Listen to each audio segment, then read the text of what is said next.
के social media के माध्यम से जुड़ने वाले सभी लोगों का स्वागत, अभिनंदन। आज बहुत ही शुभ घड़ी है। आज अगहन शुक्ल की पक्ष की पंचमी है और आज हमारे श्री सीताराम जी का विवाह महोत्सव है। वो मंगल उत्सव है, वह कल्याण उत्सव है, जिसके दर्शन मात्र से, जिसके वर्णन मात्र से, जिसको बार बार इसको अपने भावनात्मक जगत में जो लोग इसका दर्शन करते हैं, उन सभी को भगवान की कृपा प्राप्त होती है और उनके परिवार में, उनके कुटुंब में शुभ और मंगलकारी घटनाएं होती हैं। ये मैं नहीं कह रहा हूं, ये बालकांड की फलश्रुति में लिखा हुआ है कि सिय रघुवीर विवाह जिस प्रेम ग्रावहि सुनई, यानी प्रेम पूर्वक भावनात्मक रूप से भगवान अपने आराध्य के विवाह को, उनके मंगल को, उनके कल्याण उत्सव को जो अपने गाते हैं और सुनते हैं, उन सभी को तिनकर सदा उछाव मंगलाय तन राम जसु। भगवान का ऐसा यश है, भगवान की ऐसी कृपा है, भगवान का ऐसा आशीर्वाद है कि उनके कुटुंब में, उनके परिवार में सदैव मंगलकारी, शुभ मंगलकारी घटनाएं होती हैं। यह भगवान की सम्मति है बालकांड में। ये हमारे मानस का गोस्वामी तुलसीदास जी की सम्मति है कि भगवान का विवाह उत्सव, उनका मंगल उत्सव, उनका कल्याण उत्सव जो लोग गाते सुनते हैं, उनको भगवान उनके घर में, उनके परिवार में, उनके कुटुंबीय जनों में मंगलकारी घटनाएं घटित करते हैं। तो हम लोग भगवान के विवाह का वर्णन सुने, इसके पहले दो बार भगवान का नाम लेते हैं और फिर विवाह की बात करते हैं। श्री राम जय राम जय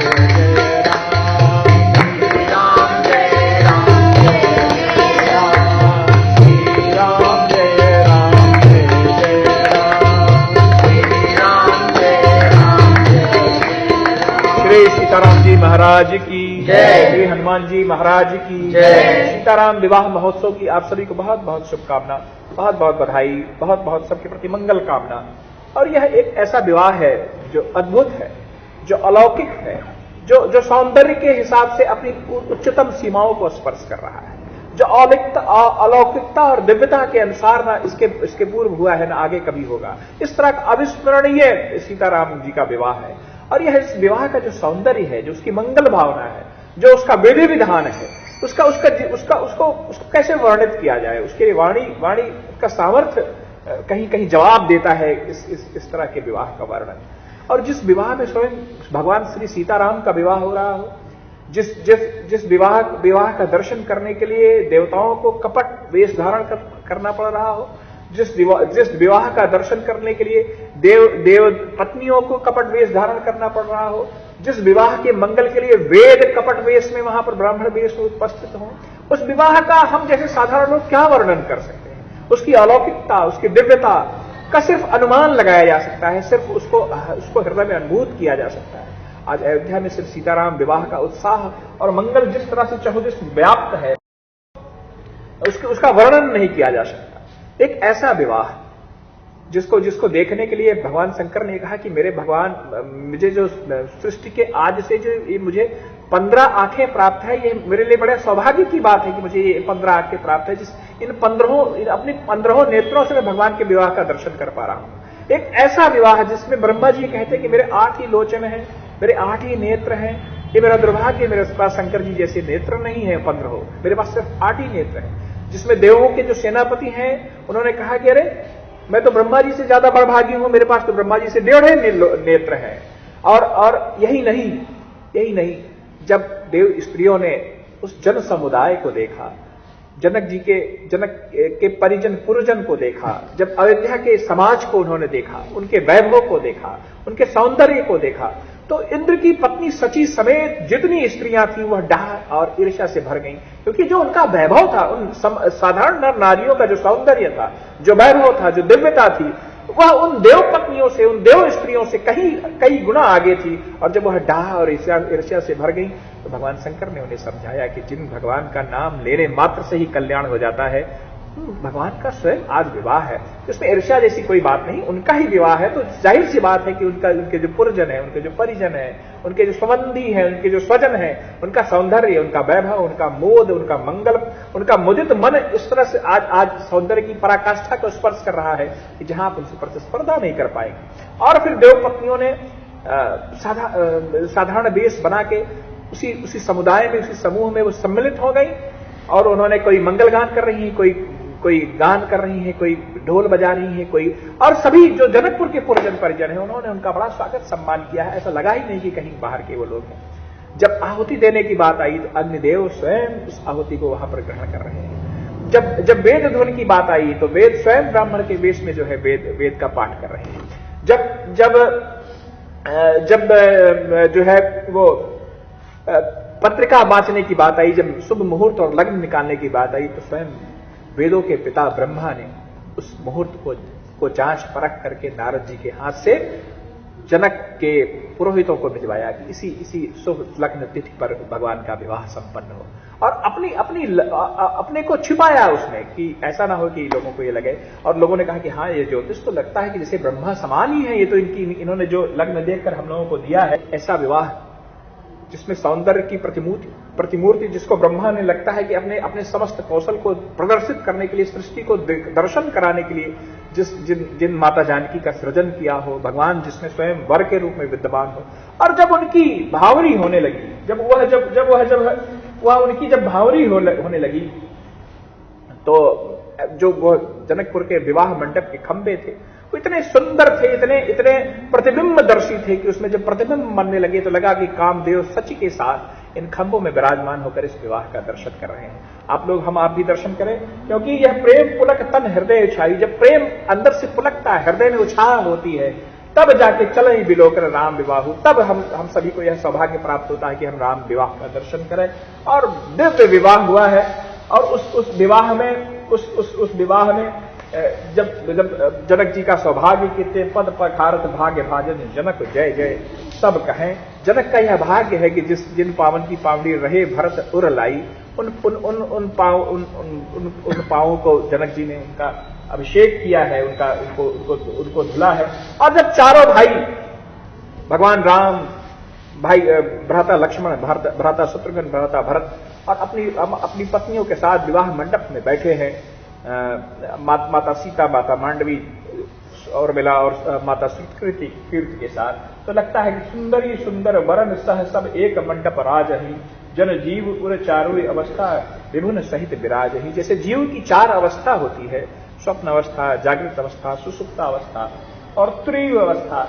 उन चारों अवस्था के जो स्वामी होते हैं, जो ब्राह्मण होते हैं, जो प्राज्ञ होते हैं, जो तेजस होते हैं, जो वैश्वानर होते हैं, वह समस्त अपने जीव की 4 अवस्था अपने स्वामियों के साथ उस मंडप में विराजमान हुई है। ऐसी शोभा है इस मंडप की। और जब विवाह के बाद बारात विदा होने लगी है, तो बस ऐसा भाव बना है कि जब दशरथ जी उठते हैं और विदा मांगते हैं कि दिन उठ विदा अवधपति मांगा, राखें जनक सहित अनुरागा। रोज कहते हैं कि मुझे जाने दीजिए अयोध्या में, अब मेरे बिना अयोध्या में काम नहीं चल रहा होगा, मुझे अयोध्या जाने की आवश्यकता है। रोज जनक जी उन्हें हट करके रोक रहे हैं। और जब बारात विदा हुई है तो बहुर बहुर कौशल पति की जनक प्रेम बस फिर न चाहिए। बारात को बहुत दूर तक जनक जी पैदल ही अपने समाज के साथ, अपने परिवार के साथ छोड़ने गए हैं। और बार बार राजा दशरथ उनसे कहते हैं कि आप वापस लौट जाइए, लेकिन जनक जी लौटते नहीं है। एक जानकी जी का प्रेम, एक अयोध्यावासियों का प्रेम, एक सहज स्नेह का नाता, एक प्रेम का नाता, एक संबंधों की डोर उनको खींच के लेते जाती है और जनक जी बहुत दूर तक उनको विदा करने जाते हैं। तो ऐसा विवाह, ऐसा मंगलकारी, ऐसा दिव्य और अलौकिक विवाह, ऐसा सौंदर्य और दिव्यता से भरपूर विवाह जिसको हम लोग आज अयोध्या में मना रहे हैं। और इस उम्मीद के साथ, इस आशा के साथ, इस विश्वास के साथ, उपवीत ब्याह उछाह मंगल सुने जे सादर गावहीं, वैदेही राम प्रसाद ते जन सर्वदा सुख पावहीं। भगवान का विवाह, उनका यज्ञोपवीत, उनके इस मंगल उत्सव को जो लोग सुनते हैं, जो लोग गाते हैं, भगवान अपनी कृपा करें, उनको सदा सुख दें, उनको सदा उनके परिवार में मंगलकारी घटनाएं हों। और हमारे गुरुसदन बिहारी लाल और हमारी आदरणीय पूजनीय और हम लोगों की आराध्या माता जी यहाँ पर बैठी हुई हैं, आप सभी के लिए आशीर्वाद की कामना करते हुए आइए हम लोग राम जी से निवेदन करते हैं कि कुछ भगवान के इस मंगल उत्सव के, कल्याण उत्सव की कुछ बधाई हम लोगों को सुनाएं। फिर इनके भी मंगल कल्याण उत्सव की बधाई हम लोग इनके घर पे जाके सुनेंगे, वो भी अवसर आ रहा धीरे धीरे। तो अब जरा कैमरा इनकी तरफ कर दें।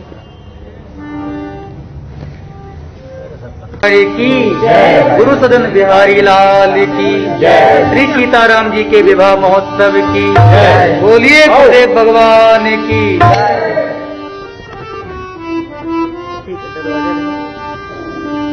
श्री राम जी की अजब बारात अवधि से मिथिला चली।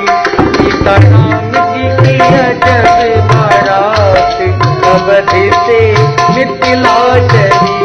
सीता राम जी की अजब बारात अवधि से मिथिला चली।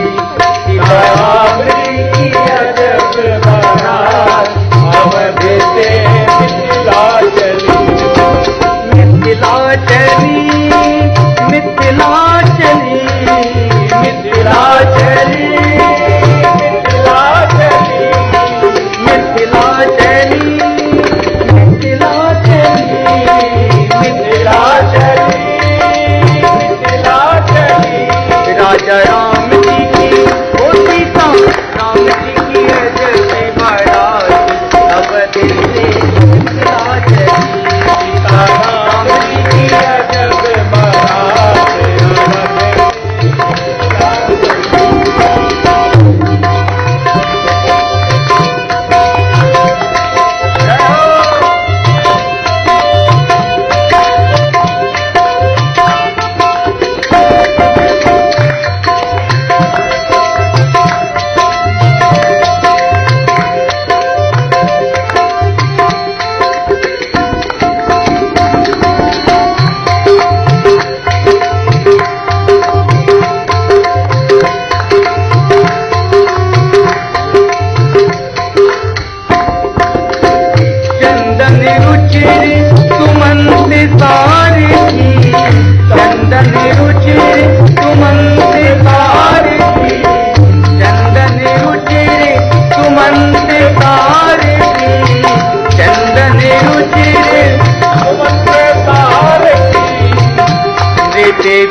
दादी